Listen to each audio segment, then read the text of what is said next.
It's a Friday mailbag edition of Locked On Pelicans. Is this season just come down to Nickeil Alexander-Walker? What's Devonte Graham's ceiling here in New Orleans? Plus, who's in the rotation? Let's cover it all in today's edition of Locked On Pelicans. Let's do this.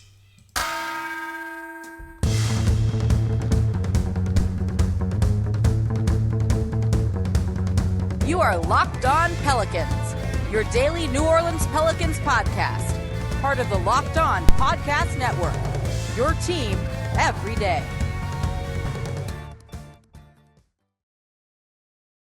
Welcome to another edition of Locked On Pelicans, the daily podcast covering your favorite team, the New Orleans Pelicans and NBA, part of the Locked On Podcast Network, your team every day, available wherever you get your podcasts. I'm your host, Pelicans Insider, credential member of the media, Jake Madison, at NOLA Jake on Twitter, here with you all on this Friday, still in the off-season, 3-day-a-week mode. I'll eventually be back in New Orleans, hopefully sometime next week. Does look like the power went on at my place in the Bywater, which is nice. So we still got the different background, still a little bit of a different recording sound as I'm not in my usual setup. But thank you all for bearing with me this week as we get our kind of feet back under us and start talking Pelicans again. And to do all of that, I'm counting on you in today's show. It's a mailbag edition of Locked On Pelicans. Ask for questions on Twitter. I picked 3 good ones. We might do these a couple more times over the offseason. So let's get into it, really. Is this season all about Nickeil Alexander-Walker? What's the ceiling for Devonte Graham? And who's in the rotation?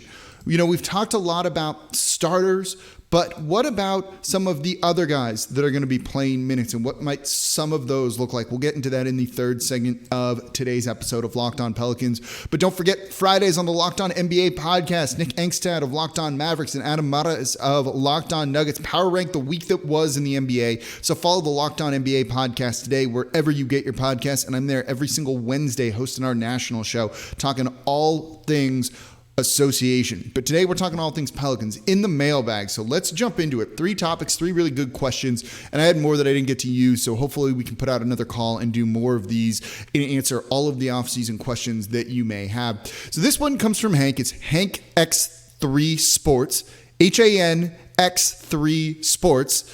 And the question is this. Is this season as simple as Nickeil Alexander-Walker plays great and everything else falls into place?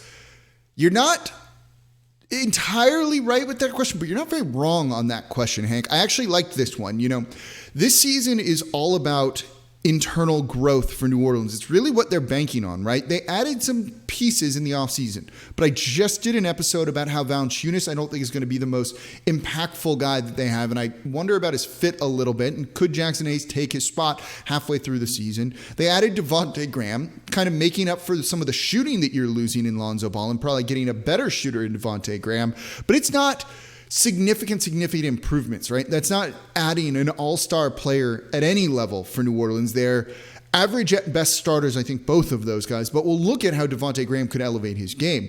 So you've incrementally improved, right? You're better than you were a year ago, but you're not significantly improved, which means if you want to take a significant step forward, it's internal growth.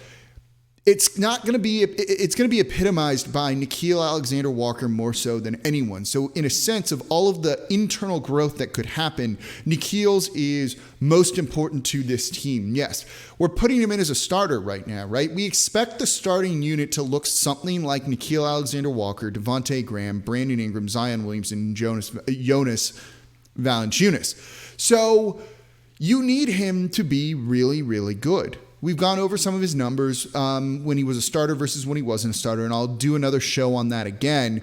But you need him to really take a step forward. The Pelicans had one of the worst backcourts in the league last season. They can't afford to do that again. You need threats on the court around Zion Williamson, particularly in the form of shooters. You need more shooting. You know Devonte Graham's going to give you that, but is Nickeil Alexander-Walker going to give you that? He's certainly not scared to pull the trigger and to shoot, but he hasn't been a particularly good shooter overall his career in the NBA so far. But his three-point shot has looked decent enough. He shot 34.7% last season. It's not terrible, but it's not amazing or really good or anything like that. But if you can get in that 38% range, closer to 40%, that's someone who adds a lot of value. He's not a pure point guard either, right? He's not going to be breaking down defenses off the dribble. He gets downhill and he drives, yes, but he's not, again, that type of Chris Paul point guard, Kyle Lowry pull the strings point guard that they were looking to try and add this offseason. But they need him to give you some of that. And if he does that, this backcourt and this starting unit is going to look a whole lot more complete than they would have otherwise. If he doesn't, you wonder about some of the offensive pieces working together. And so that's why, in terms of internal growth, which is kind of what this Pelicans team is banking on, Nickeil is probably the most important part of that. It means you're not worried about trying to upgrade the roster as much during the season because he's kind of your upgrade, right? It's a guy you didn't really use a ton last year who's now stepping into a much more significant role and playing at a high level. It's like adding a free agent in a sense. And that's what New Orleans is banking on because look, they can't upgrade the roster probably significantly at all during the regular season. They can't trade their next year's first round pick or the year after that. I forget. I don't have it in front of me because of some of the moves they made this offseason in the Devonte Graham trade, with it being a lottery protected pick. They can't trade that. That's not a great position to be in if you need to try and upgrade your roster. But if Nickeil is that upgrade, you don't need to worry about trying to add someone nearly as much. So in a sense, yeah, the season really hinges to a degree, at least from that perspective, on Nickeil. It also hinges on Brandon Ingram maybe playing defense, Zion growing and being that point Zion the full time. But you definitely need Nickeil to be a quality starter for you. We know Devonte Graham's going to shoot the ball and can be pretty good. But what's his ceiling? Where can he improve? And where can he make strides to open up his game and the game for the rest of the players out there? And we'll look at that coming up here next in today's episode of Locked On Pelicans. Before we do that, though, today's episode is brought to you by BetOnline.ag. It's that time of year again, and all eyes are now turning towards football as teams are back on the gridiron to start the season. And as always, BetOnline is your number one spot for all the pro and college football action this year. Get all the updated odds, props, and even fun contests they have going on, including online's biggest $500,000 NFL mega contest and the world's largest $200,000 NFL Survivor contest, open now over at BetOnline.ag. So head to the website using your mobile device to sign up today and receive a 100% welcome bonus. Plus, you could have taken advantage of a free bet essentially on last night's game between the Tampa Bay Buccaneers and the Dallas Cowboys. So use that promo code Locked On to get a 100% welcome bonus when you sign up over at betonline.ag. From football, basketball, boxing, right to your favorite Vegas casino games. Don't wait and take advantage of all the great offers available for the 2021 season. Today's episode of Locked On Pelicans is also brought to you by DirecTV Stream. Does this sound familiar? You've got one device that lets you catch the game live, another that lets you stream your favorite shows, you're watching sports highlights on your phone, and you've got your friends, girlfriends, sisters log in for all the movies and other stuff that you want to watch. I want to tell you about a simpler way to get all of that entertainment you love without the hassle, and it's just a great way to get all of your TV together. And it's called DirecTV Stream, and it brings you live TV and on-demand favorites like never before, so you can watch your favorite sports, movies, and shows all in one place. That means no more like 20 remotes. You don't need to juggle those. No need to buy another device ever again. And best part, there's no annual contract. So get rid of the clutter and the confusion and get your TV together with DirecTV Stream. You can learn more at directtv.com. That's directtv.com. Compatible device required. Content varies by package. All right, mailbag edition of Locked On Pelicans here on a Friday. Just had a great question about Nickeil Alexander-Walker, but let's talk about the guy we expect, most likely, to be in the starting backcourt alongside him, and that's Devonte Graham, kind of the big free agent addition for New Orleans, a guy that shoots lights out, is one of the better court spacers you could probably get at that price range to put alongside Zion Williamson. You can question about giving up the pick and the process and all of that, but look, Devonte Graham on the court with New Orleans is certainly going to be, from a shooting perspective, really good. So you could look at his ceiling as just an elite shooter that has tons of court gravity, that opens the court up a little bit more for Zion Williamson. This is a guy who last season shot 37.5%, 38% from three on significant volume. Almost 9 attempts per game. He was making over 3 threes per game. That's really, really good. He did that in 30 minutes coming off the bench and being a starter. If you look at him on a per 36-minute basis, I'm trying to pull the numbers, he makes almost 4 threes per game. That's really good. I love seeing something like that. More threes, a guy that teams need to account for that works well off ball that Zion's going to be able to find. He's not a great off the dribble shooter though. And that's where his game gets limited a little bit. Are you worried about him when he has the ball in his hands being a scoring threat? That's the question that I have. This question comes, sorry, I should shout you out here. It comes from Brandon Vickers. It's at son of Bo Bros with 2 S's at the end. Asked me a question, and he talked about how Damian Lillard, would be an ideal pick and roll threat with Zion Williamson. You got to guard those guys out really far, right? Like the second they can run super far away pick and rolls, like 40 feet from the basket pick and rolls, 30 feet from the basket pick and rolls. And you've got to guard Dame by going over the screen, because if you go under, he's going to pull up and shoot. I don't know, though, if that's what Devonte Graham's able to do and if he's that same type of scoring threat. Plus, if you go under, he's going to shoot. If you go over, he's just going to get downhill and try and score on you. Damian Lillard, is an all-NBA guy. Trying to compare Devonte Graham to him is a little bit of a fool's errand. Yes, he's an amazing three-point shooter, but he struggles in 2 areas. One, his off-the-dribble shooting isn't great. Just dribble, pull up, shoot. Not there. He's a catch-and-shoot guy more than anything. But if he can upgrade that 3-point shot off the dribble, the pick and roll with him and Zion Williamson becomes deadly. You have to go over screens on him, which means you can't hedge on Zion Williamson, which means Zion is going to get basically a free reign going to the basket. Just get a full head of steam from 30 feet out, going downhill. You toss him the ball. No one's stopping that dude at all.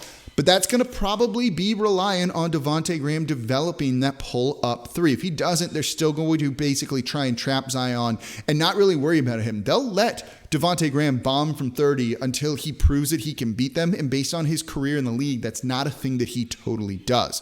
That's an area where he's going to need to improve. If he does that, the pick and roll between him and Zion is going to be terrifying. The other area that he really does struggle with, though, is shooting 2s, and in particular around the rim. He's not good at that whatsoever. In 0 to 3 feet at the rim, he only takes 7.5% of his shots there. So basically in the restricted area, 7.5% of his shots come from there. They basically all come from 3. 71.3% of his shots last season came from 3. And at the rim last year, he wasn't good.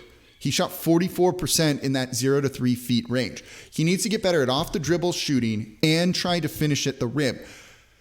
The finishing at the rim is not necessarily something you can teach, and kind of guys have it or they don't, right? Like we never saw that improvement from Lonzo Ball. It never created more aggression for him.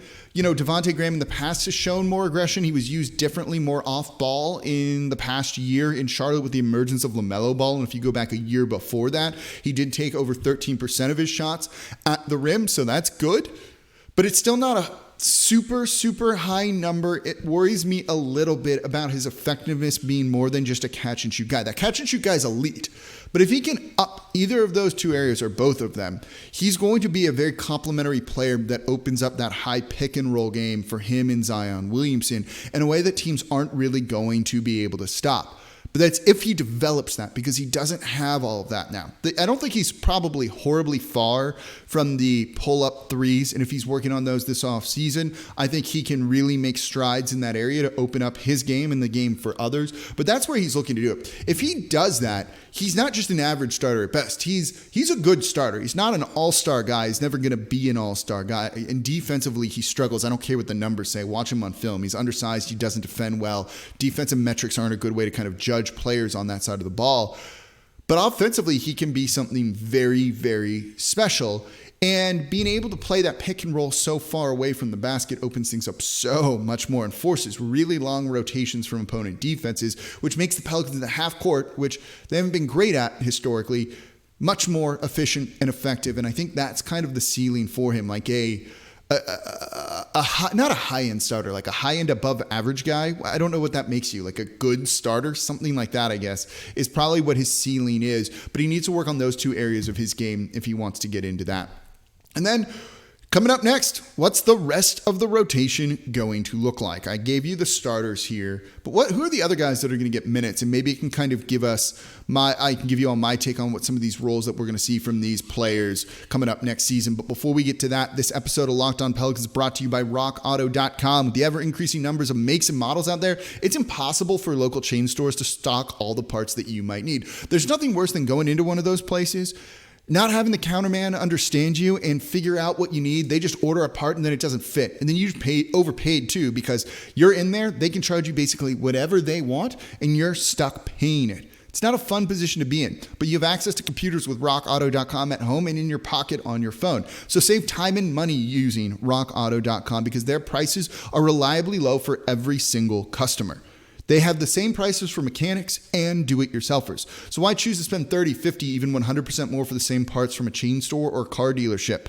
Honda Odyssey fuel pump, $353 from a chain store, $216 from rockauto.com. It's a family business serving do-it-yourselfers online for over 20 years, and they have everything you could need: brake parts, tail lamps, motor oil, even new carpet to refresh your ride. So whether it's your daily driver or a classic, whatever it is, go explore their easy-to-use website today to find the solution for your auto parts needs. So go to rockauto.com right now, see all the parts available for your car or truck, right? Locked On in there. How did you hear about us box so they know we sent you. Amazing selection, reliably low prices, all the parts your car will ever need over at rockauto.com. And today's episode of Locked On Pelicans is also brought to you by Built Bar. Built Bar is the best tasting protein bar out there. These things have saved me in long car drives away from New Orleans over the past 2 weeks and everything. I used to eat one of these things every single day for lunch. They're my go-to snack in the car right now as we're moving all around. And that's because they're the best tasting protein bars out there. They taste like a candy bar, except they're healthy for you. Trust me, try the mint brownie, the salted caramel, the cookies and cream, the strawberry, the orange, the double chocolate, raspberry, coconut, or any of the special limited edition flavors that they come out with. And if you ever can get the coconut brownie chunk, just trust me, buy that thing. And not only are Built Bars the best tasting, but they're healthy too. Macros on these are great. 17 to 18 grams of protein, calories between 130 and 180, 4 to 5 grams sugar, 4 to 5 grams net carbs. All amazing flavors, all tasty, all healthy. So to give them a try, go to built.com, use promo code LOCKED15, and you're going to get 15% off your next order again using promo code LOCKED15 over at built.com. All right, wrapping up today's episode of Locked On Pelicans, the mailbag edition of Locked On Pelicans to wrap up the week here. So we talked about Nickeil Alexander-Walker. We talked about Devonte Graham. I gave you guys my starters too and who I think that's going to be. But what about the rotation guys? Who else is going to get minutes for this roster? Because I think it's all a little bit up in the air to a certain degree. And this question comes from Samuel Wilcher, FM Sammy on Twitter, longtime friend of the show. And he asked, what's the rest of the rotation going to look like? So what I think on paper the starters are going to be, and this is all on paper penciled in right now. And I talked about this with Josh Lloyd, too, of Locked On Fantasy Basketball over the weekend, because we had a really good discussion about this, and he was really starting to think after what I had said to him. So I think the starting lineup is Nickeil, Graham, B.I., Zion, and Valanciunas. I think those are the 5 guys. In the rotation, you're looking for another 5 guys, maybe 6. I think you've got Kyra Lewis and Josh Hart solidly in the rotation at kind of those guard spots. You've got Najee Marshall and Trey Murphy III kind of at the wing spots. And then the bigs, I think, are Jackson Hayes and maybe a guy like Billy Hernangomez. And I think Garrett Temple's maybe at the end of that rotation as just kind of the solid veteran that can cover a variety of different spots. So they've got a lot of depth at the guard spot. And that's kind of really it. At the wing, I like Najee there. I think you could make the case for him to start. Trey Murphy's certainly going to be in the rotation to start the year. He's not going to be like a typical rookie that's not playing. I think they're going to give him every opportunity to shine. But it starts to get kind of thin in the front court, right? You've got Jackson Hayes, who I'm very high on. You've got Hernangomez, who they brought back, but Hernangomez has big defensive liabilities, and I don't think he's going to end up in that kind of second big spot after that. But there's no real other typical power forward unless you want to put Najee Marshall in a spot like that, and I think they might kind of need to give in some of that. So that's what I think the rotation looks like. I think a guy like Tomas Satoransky is kind of squeezed out for the most part. I don't think Garrett Temple's going to get significant minutes to start the year. But this is why I said in pencil, because we don't know. We don't know how Willie Green, first-year head coach, is going to look. Is he going to rely on those veteran guys that he knows can get it done out there on the court? That might be what he wants, but also we know David Griffin is going to have his hand in this, and it's going to be the young guys who are going to get more minutes and probably first rotation spots over those older guys, right? We heard last year that maybe they wanted Kyra Lewis Jr. starting. Well, that probably means he's going to get rotation minutes over Garrett Temple, over Tomas Satoransky. Same for Jackson Hayes. It's why in the show on Wednesday, I said it seems like he might be able to be a starter and you move Valanciunas to the bench because this is a young guy that they're high on that they want to get significant minutes to. So I think those young guys are going to kind of step in. Same for Trey Murphy. Hart, who they re-signed, is certainly going to get minutes. They want to kind of build up his trade value to maybe move him during the season. I think Kyra's maybe going to be part of their point guard of the future, and that's a guy that they want to go with. But I think it kind of freezes out some of those older guys to a certain degree. And who knows where Herb Jones is going to kind of fit in. I think he's going to be with the G League team to start the year, but maybe he starts to get minutes as the season goes on. But I don't expect those to come for him right in the beginning of this season. But that's who I think the rest of the rotation is going to be. You know, you could also maybe make the claim that Devonte Graham should start on the bench, and maybe you put Josh Harden or Najee Marshall into the starting lineup. Maybe you move BI to the 2 if Najee's in there, something like that. There's a couple of things up in the air, and we haven't really been able to see this team in training camp and preseason, so we don't really know. It's a little bit early to try and predict what the rotation is going to look like, and we're probably not going to find out for another month till we start to see them in training camp, till we see that first preseason game, and we'll get a better idea of, is Willie Green comfortable with these young guys? Is he allowed to even play the older guys right now? Or is he forced to play these younger guys? So that means the rotation's kind of up in the air. But I'm curious what you all think. Let me know in the comments down below on YouTube, and please subscribe on YouTube if you haven't yet. What do you think the rotation's going to be? Do you think it's those 5 guys who are going to be starting? Do you think it's someone else? Who's the first person off the bench? Who's your 8-man rotation, 9, 10-man rotation, if you want to split it out like that in order if you want? I'm curious. So let me know in the comments on YouTube. And that's going to do it for this edition of Locked On Pelicans, this mailbag edition of Locked On Pelicans. Thank you all very much for listening. Glad to be back with you all this week. Might be traveling back to New Orleans at some point next week, so we'll see what the schedule for the show will be, but hopefully going to get out 3 episodes for you all. And looking forward to getting just back to freaking normal with everything. But thank you all for listening. As always, I'm your host, Jake Madison, at NOLA Jake on Twitter, and I'll be back with you all next week.